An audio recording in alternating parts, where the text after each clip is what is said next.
السلام علیکم ورحمۃ اللہ وبرکاتہ۔ بسم اللہ الرحمن الرحیم، والصلاة والسلام علی رسولہ الکریم وعلی آلہ وصحبہ اجمعین۔ اللہ کا لاکھ لاکھ شکر ہے جس نے ہمیں رمضان المبارک کا مہینہ نصیب فرمایا، ہمیں زندہ رکھا صحت عافیت کے ساتھ۔ اللہ تعالی ہمیں اس کے استقبال کی توفیق عطا فرمائے۔ ایک دفعہ اللہ کے نبی نے بڑے خوبصورت اور عجیب طریقے سے رمضان کی آمد کو بیان فرمایا۔ آپ ممبر پر تشریف لائے اور فرمایا ماذا یستقبلکم وماذا تستقبلون، وہ کیا آ رہا ہے اور تم کس کے سامنے جا رہے ہو۔ پھر دوبارہ دہرایا ماذا یستقبلکم وماذا تستقبلون، وہ کیا آ رہا ہے، وہ تمہارے سامنے کیا آ رہا ہے اور تم کس کے سامنے جا رہے ہو۔ پھر تیسری دفعہ ماذا یستقبلکم وماذا تستقبلون، وہ کیا آ رہا ہے، تم کس کے سامنے جا رہے ہو۔ تو عمر رضی اللہ تعالیٰ عنہ کھڑے ہو کے یا رسول اللہ اوحی نزل، کیا کوئی وحی آ گئی؟ آپ نے فرمایا نہیں۔ کہ کہا وہ دشمنی کا زمانہ تھا، جنگ کا، عدو حضر، کیا کسی دشمن نے حملہ کر دیا ہے؟ آپ نے فرمایا نہیں۔ تو بھئی یا رسول اللہ کیا ہے؟ تو آپ نے فرمایا کہ رمضان المبارک آ رہا ہے۔ اتنے خوبصورت انداز میں اس کو پیش کیا کہ رمضان اللہ کو پا لینے کا مہینہ ہے، گناہوں کی بخشش کا مہینہ ہے۔ رمضان کا مطلب بھی بڑا خوبصورت ہے، جل جانا۔ اور یہ 12 مہینے جو سال کے عربی ہیں اس میں یہ واحد مہینہ ہے جس کا نام اللہ تعالیٰ نے کائنات کے بنانے سے بھی پہلے طے فرما دیا تھا کہ محرم، صفر، ربیع الاول، ربیع الثانی، جمادی الاولی، جمادی الثانی، اور رجب، شعبان اور شوال اور ذوالقعدہ اور ذوالحج، یہ 11 مہینے تو عربوں نے نام تجویز کیے۔ رمضان اس میں نے چھوڑ دیا تھا شعبان، رمضان، شوال۔ رمضان کا نام قرآن میں آتا ہے، شہر رمضان الذی انزل فیہ القرآن، اور قرآن اللہ نے کائنات کے بھی بنانے سے پہلے اس کی تلاوت فرمائی۔ اللہ تعالیٰ نے کائنات کے بنانے سے ایک روایت میں آتا ہے 1000 سال پہلے، ایک میں آتا ہے 2000 سال پہلے، بہرحال 2000 سال تو کیا ہے، اللہ نے کائنات کے بنانے سے پہلے قرآن کی تلاوت کی۔ اس میں شہر رمضان اللہ نے اس وقت پڑھا ہوگا تو ابھی زمین آسمان بھی نہیں بنے اور اس مہینے کا نام اللہ نے رمضان طے کر دیا تھا۔ روزے اور اس لفظ رمضان میں جو مناسبت ہے وہ بتانے لگا۔ رمضان کہتے ہیں جل جانا، صلاۃ الاوابین حین ترمض الفصال، ایک روایت میں آتا ہے کہ جب اونٹ کے تلوے جلنے لگیں، جلنے، رم ترمض، جب اونٹ کے تلوے جلنے لگیں۔ تو اس میں مناسبت یہ ہے کہ اللہ تبارک و تعالیٰ اپنے بندے کے سارے گناہوں کو اس مہینے میں جلاتا ہے۔ وہ آگے میں واضح کرنے کے لیے کہتا ہوں اور بات کو ذرا کھولنے کے لیے کہتا ہوں کہ جیسے آگ میں چیزیں جلتی ہیں اور راکھ ہو جاتی ہیں، جب انسان روزہ رکھتا ہے تو اسے بھوک اور پیاس لگتی، اور خاص طور پہ ماشاءاللہ جیسے آج کل کے روزے ہیں، بھوک بھی خوب لگتی ہے، پیاس بھی خوب لگتی ہے، تو اس سے اندر میں ایک تپش پیدا ہوتی ہے، ایک حرارت پیدا ہوتی ہے، تو وہ گویا ایک بھٹی بن جاتی، اور اس میں اللہ تعالیٰ ہمارے پچھلے جو 335 دن کے گناہ ہوتے ہیں ان کو اللہ تھوڑا تھوڑا کر کے ڈال رہا ہے۔ یہ بات واضح کرنے کے لیے ہے اور تھوڑا سا سمجھ آنے کے لیے ہے کہ رمضان کا یہاں خوبصورت مطلب کیسے بن رہا ہے۔ اس بھوک اور پیاس کی بھٹی میں اللہ ہمارے گناہ ڈالتا ہے، جلاتا ہے، ڈالتا ہے، جلاتا ہے، ڈالتا ہے، جلاتا ہے، یہاں تک کہ آخری روزے سارے پچھلے سال کے گناہوں کو جلا کے اللہ ختم فرما دیتا ہے۔ اس لیے اس کو رمضان کہتے ہیں۔ اور ایک خوبصورت بات یہ ہے کہ روزہ رمضان 29 کا ہو یا 30 کا، اللہ تعالیٰ کی بارگاہ میں ہمارا رمضان ہمیشہ 29 روزے لکھا جاتا، کسی سال 30 کا ہوتا ہے، کسی سال 29 کا ہوتا ہے۔ تو اس ایک روزے کی کم ہونے کی وجہ سے اللہ ہمارا اجر کم نہیں فرماتے، ہمارے 29 روزے لکھتے ہیں اور 30 تراویح لکھتے ہیں، اور وہ 30ویں روزے کو رکھے بغیر اللہ تعالیٰ اس کی ہمیں فضیلت عطا فرماتے ہیں۔ تو لفظ رمضان کی خوبصورتی تو آپ کے سامنے آئی ہوگی کہ اس میں اللہ تعالیٰ روزہ رکھنے والوں کے گناہوں کو جلا کے ختم فرماتا ہے، اور آخری رات پھر اللہ تعالیٰ فرماتے ہیں کہ میرے بندو جنہوں نے روزہ رکھا، فرشتوں سے اللہ تعالیٰ، بندے نے فرشتوں سے کیا جزا ہے جو اپنے مالک کا کام پورا کر دے، اس مزدور کو کیا ملنا چاہیے؟ تو فرشتے کہتے ہیں اس کو اس کی مزدوری ملنی چاہیے۔ تو اللہ تعالیٰ فرماتے ہیں تو پھر میرے بندے اور بندیوں نے دن میں روزہ رکھا، رات کو تراویح پڑھی، اس کے بدلے میں نے ان کے پچھلے سارے گناہ معاف فرما دی۔ اس خوشی میں پھر ہم 2 نفل پڑھتے ہیں عید کے، جو خوشی کا دن ہے کہ اللہ نے ہمیں معاف فرما دیا اور اللہ ہم سے راضی ہو گیا۔ پھر اس میں بھی اللہ تعالیٰ فرماتے ہیں جاؤ مانگو، جو مانگو گے اللہ تعالیٰ کی طرف سے تمہیں دیا جائے۔ تو رمضان کی آمد کے حوالے سے ایک ضروری بات کرنا چاہتا ہوں۔ آپ نے دیکھا ہوگا ہمارے ماحول میں جب لوگ حج پر جاتے ہیں تو معافی تلافی شروع کر دیتے، بھائی معاف کر دے جی جناب، اب میں آ گیا جی توڑے بوئے تھے، میں حج تے جا رہے ہیں تو میں بڑی زیادتی کیتی ہے، میں نے معاف کر دیو، میں توڑا کو حق دیونا میں آ کے دے دیواں گا، میں نے معاف کر دیو۔ یہ ہمارے سارے کم از کم پنجاب میں تو یہ ہے تہذیب کہ لوگ حج پر جانے سے پہلے معافیاں مانگتے ہیں، کسی پر زیادتی کی ہو تو جا کے معافی مانگتے ہیں، کوئی زیادتی کر گیا تو اسے معاف کرتے ہیں کہ یار میرا حج ٹھیک ہو جائے، حج ٹھیک ہو جائے۔ میں یہ عرض کرنا چاہتا ہوں کہ روزہ حج سے بڑا فرض ہے۔ سب سے بڑا فرض ایمان کے بعد ہے نماز، اس کے بعد ہے روزہ، اس کے بعد ہے زکوٰۃ، اور سب سے آخر میں ہے حج۔ لیکن حج پر جانے کے لیے ہم سارے بڑا اہتمام کرتے ہیں، اور روزے کا اس سے زیادہ اہتمام کرنا چاہیے کہ رمضان آ رہا ہے اور بخشش کا مہینہ آ رہا ہے۔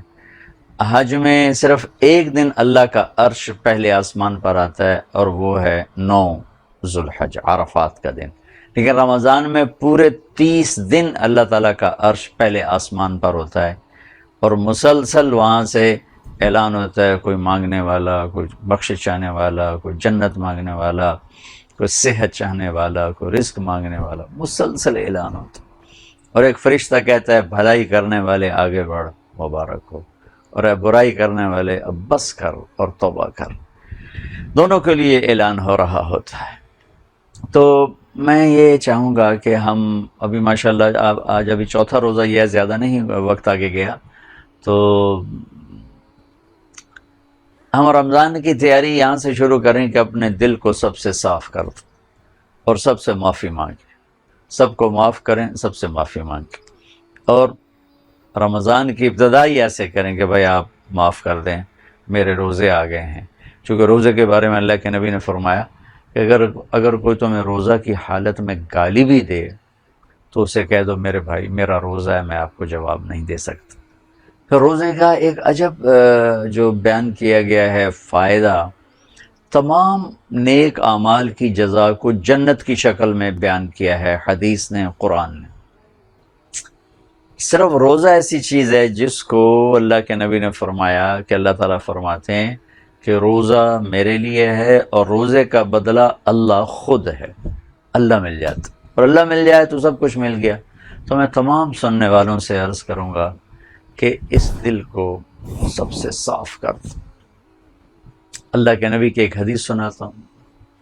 آپ نے حضرت انس رضی اللہ عنہ سے فرمایا کہ میرے بیٹے انس، یا بنی ان قدرت ان تصبح وتمسی وليس في قلبك غش لاحد فافعل، کہ میرے بیٹے انس نے حضرت انس نے 10 سال ہمارے نبی کی خدمت کی، تو آپ نے کہا میرے بیٹے انس اگر تو یہ کر سکے تو بہت بڑی بات ہے کہ اس دل کو سب سے صاف کر دے۔ غش نصیحت کے مقابلے میں آتا، نصیحت ہوتا ہے خیر خواہی چاہنا، اور غش ہوتا ہے برائی چاہنا۔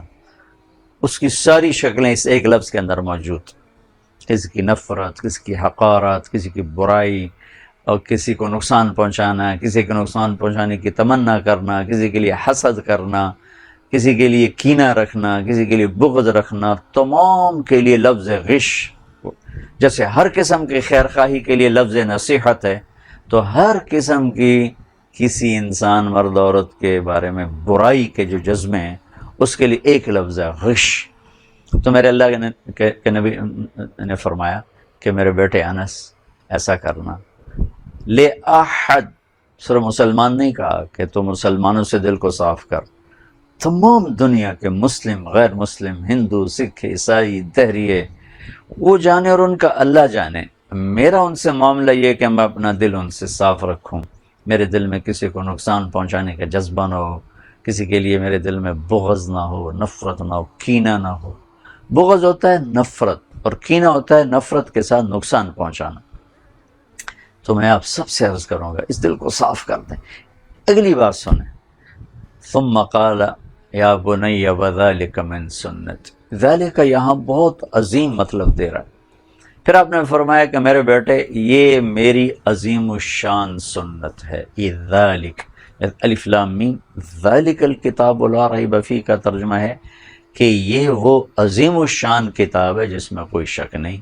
صرف یہ وہ کتاب ہے جس میں کوئی شک نہیں، اس کا ترجمہ ادھورا ہے. اس کا صحیح ترجمہ یہ ہے کہ یہ وہ عظیم الشان کتاب ہے جس میں کوئی شک نہیں. تو وذالک من سنتی، میرے بیٹے یہ میری عظیم الشان سنت ہے. عظیم الشان سنت ہے. میرے نبی کی ہر سنت عظیم الشان ہے، ہر سنت. لیکن جس کو آپ خود کہیں عظیم الشان ہے تو باقیوں سے اوپر چلی جائے گی. یہ میں نے پگڑی باندھی ہے، یہ بھی سنت ہے. سرما لگانا یہ بھی سنت ہے. داڑھی رکھنا یہ بھی سنت ہے. سفید لباس پہننا آپ کو پسند تھا یہ بھی سنت ہے. سیدھے ہاتھ سے کھانا یہ بھی سنت ہے. کتنی بے شمار سنتیں ہیں میرے نبی کی زندگی میں. لیکن آپ نے فرمایا دل کو کھوٹ سے صاف رکھنا تمام انسانوں کے لیے میری عظیم الشان سنت. پھر فرمایا ومن احب سنتی فقد احبنی، جو میری اس سنت سے پیار کرے گا مجھ سے پیار کرے گا. ومن احبنی کان معی فی الجنہ، جو مجھ سے پیار کرے گا جنت میں میرا ساتھی ہو جائے گا. تو میں تمام سننے والوں سے عرض کرتا ہوں، خواتین، حضرات، چھوٹے بڑے، بچے بچیاں، صاف کر دو. کسی سے لڑے ہوئے جا کے صلح کر لو.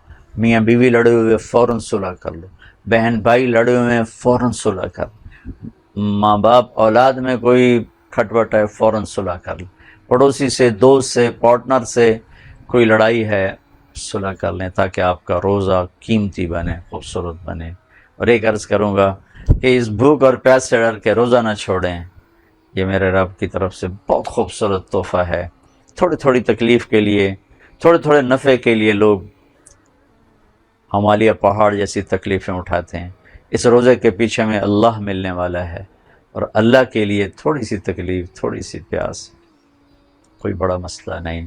اللہ کے نبی کی اولاد حضرت حسین رضی اللہ تعالیٰ عنہ کا قافلہ 72 آپ کے جان نثار تھے، اور 18 اہل البیت آل الرسول کے نوجوان تھے جو شہید ہوئے. باقی بچے بچیاں اور بھی تھے، جو شہید ہوئے وہ 18 تھے. ان سب نے 3 دن کی پیاس برداشت کرتے ہوئے اللہ کے بارگاہ میں اپنی جان کا نذرانہ پیش کیا. کائنات کی پاکیزہ ترین ہستیاں جن کے لیے لفظ پاکیزہ بھی چھوٹا ہو جاتا. اور میرا وہ ہمارے پنجابی کہتا میرا روں قربان، میرا لوں قربان.